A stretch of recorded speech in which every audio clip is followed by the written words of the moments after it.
Hello, welcome to my 10-year review of my Smart Roadster Coupe. I bought this almost 10 years ago and I've been very happy with this car. It's been great fun. So it's the Targa roof version, 2 Targa panels on top, so that comes off.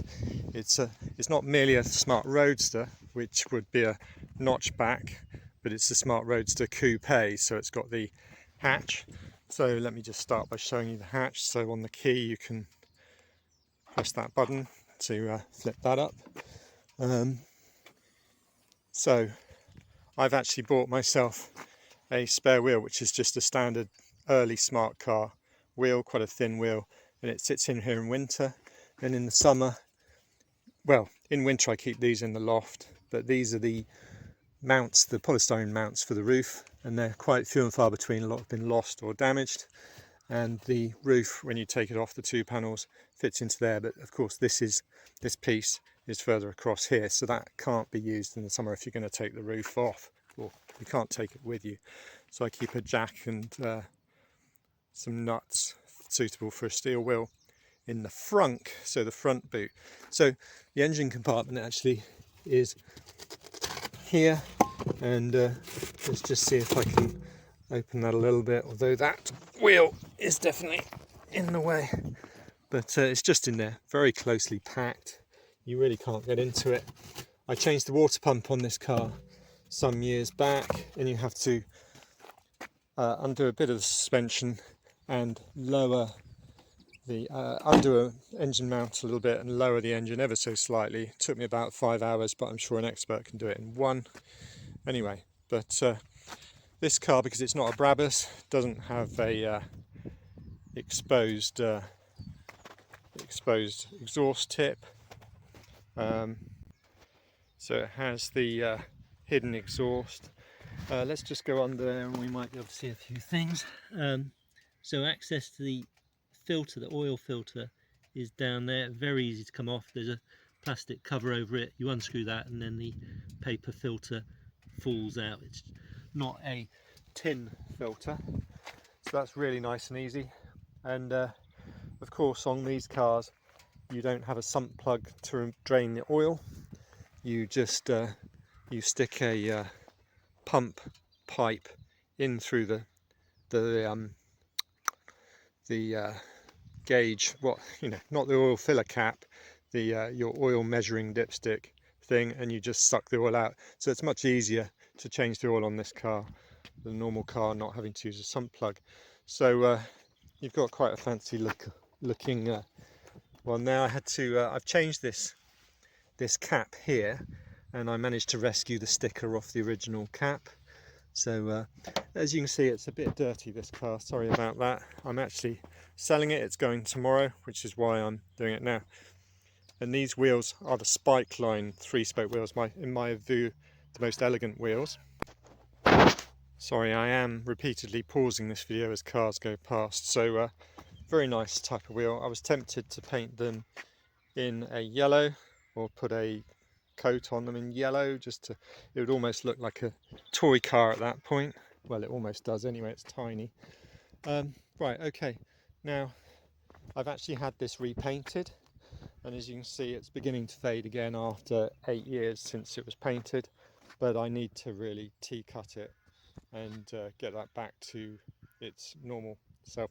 So the paint I put on is Ferrari 300/12, which is a 1980s Rosso Corsa, the standard Ferrari colour from back then. So there were some Smart limited editions in that colour. I'm not sure about the Roadster though. But the problem with this was lacquer peel. The factory lacquer on these is known to peel off, and it was coming off in sheets, and I actually took all the panels off myself and took them to be resprayed in Ferrari red. So yeah, it was nice to do that.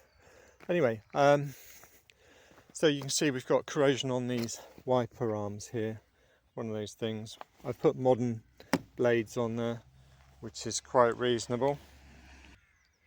Right, let's and this is a new piece, and that was a new piece, but these are impossible to get now, these aerial bases, I believe.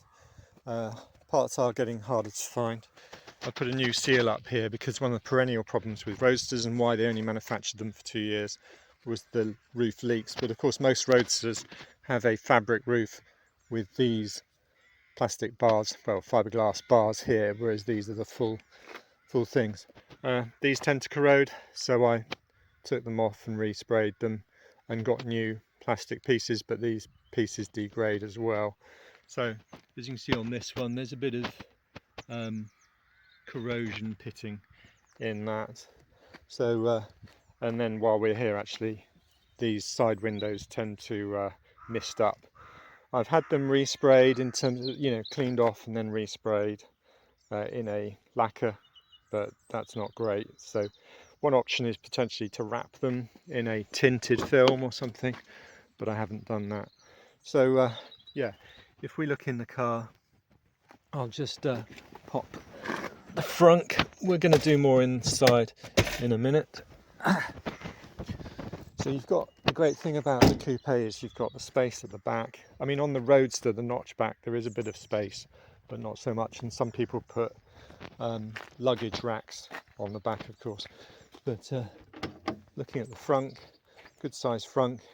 I keep a 2p piece down here that I can use to take the frunk out with the 4 screws. And then you've got access to the battery if you need to deal with that. But yeah, so I keep a jack and a wrench in there. This is going to its new owner, so I've got a spare filter there. One of the weaknesses, this is the armrest, which is actually on the handbrake, and one of the weaknesses is these break off, which is a real shame. Anyway, that will go to its new owner too. And you've got the windscreen washer filler. To stop reflection. So I've upgraded the front of this car to a smooth finish. It was your grey, slightly rough finish before.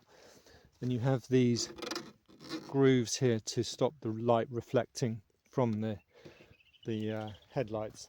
But one problem with these inset lights is you don't get any beam going off to the side of the car. So if you're manoeuvring slowly in the dark, you can't see where you are, so you might want to keep a torch in the car.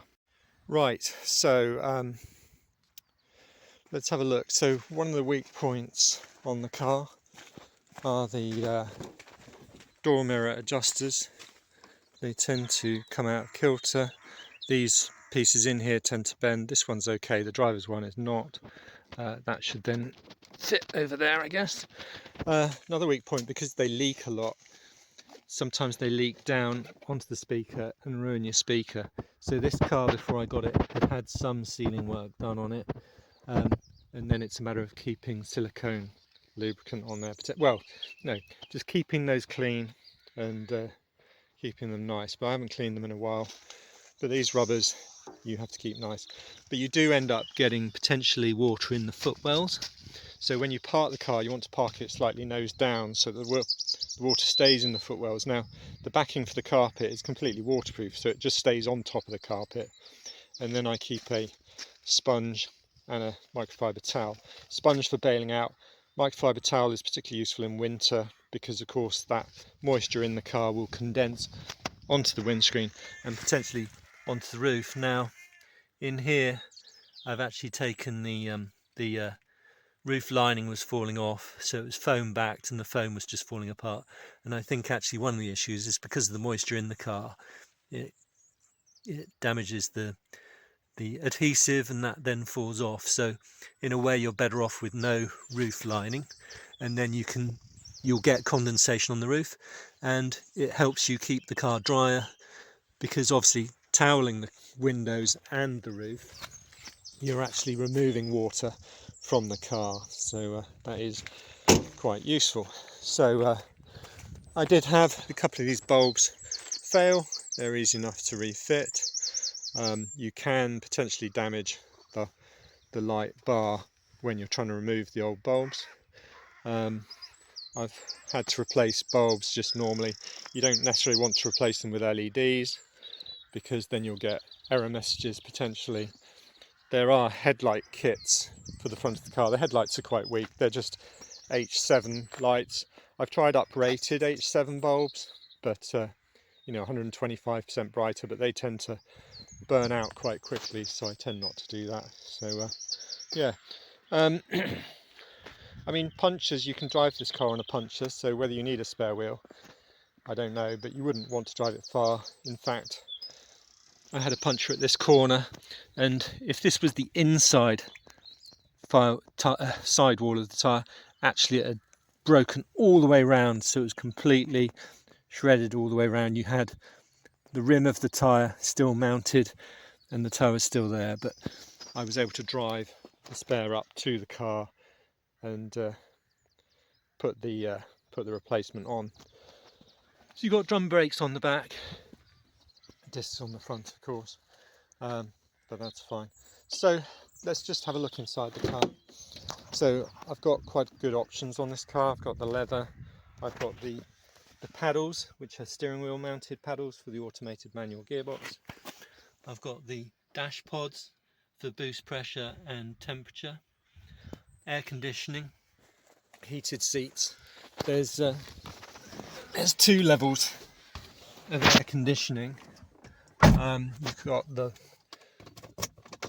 button here for the air conditioning. Let me just turn that fan off, well, down to 1, and you can have it on 1 level, which is just intermittent air conditioning, or just on full. I like to use the air conditioning a lot in winter because it keeps the car drier and gets some heat in there as well.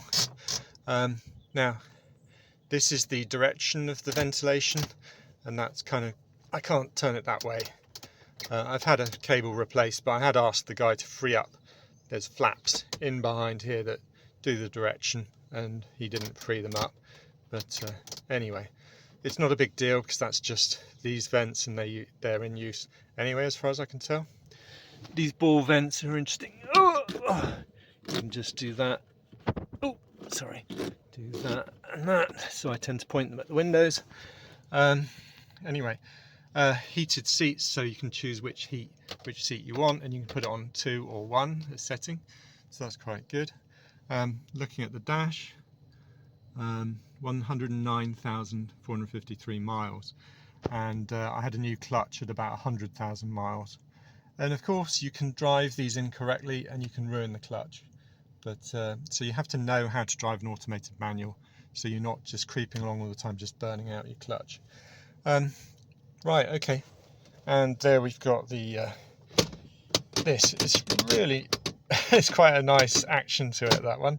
So reverse, you don't have a steering lock, so you leave the car in reverse and turn the ignition key off and pull the key out if you want any security. So I'm just going to put that back into neutral, and you've got a button on this side which switches you into manual mode, which you can then, manual mode is like that, so neutral, drive effectively, and as soon as you do that or that, it switches into manual mode, or you can just do that, because of course doing that or that will change gear, or you can just do the paddles, and as soon as you operate the paddles it goes into manual and stays there. Apparently there is a firmware update which does something weird, I can't remember what, but mine stays in manual mode. But of course when you reach your rev limiter in any gear, it changes up to the next gear, and when you bring the revs, you're slowing down, it automatically will change down a gear if you've got too slow for that gear. Got a lovely locking glove box, and that was the thing for opening that, which I think you saw. I've got some factory mats. I took the mat out of the driver's side and put it over there temporarily because I was getting too much water in here. I was getting water at the beginning of the winter, but I haven't done so much recently. Now apparently there is a trip meter piece that you can have here, which I don't have, so I've just got the factory hi-fi unit, which isn't hi-fi at all, of course. Sorry, I shouldn't have called it hi-fi. Anyway, so it's not very good. Once I did get new speakers, that probably helped a little bit.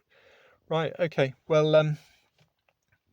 now one of the things I've had the instrument cluster cleaned up in terms of the electrical contacts, because they can go off and you can get a damaged cluster if you're not careful.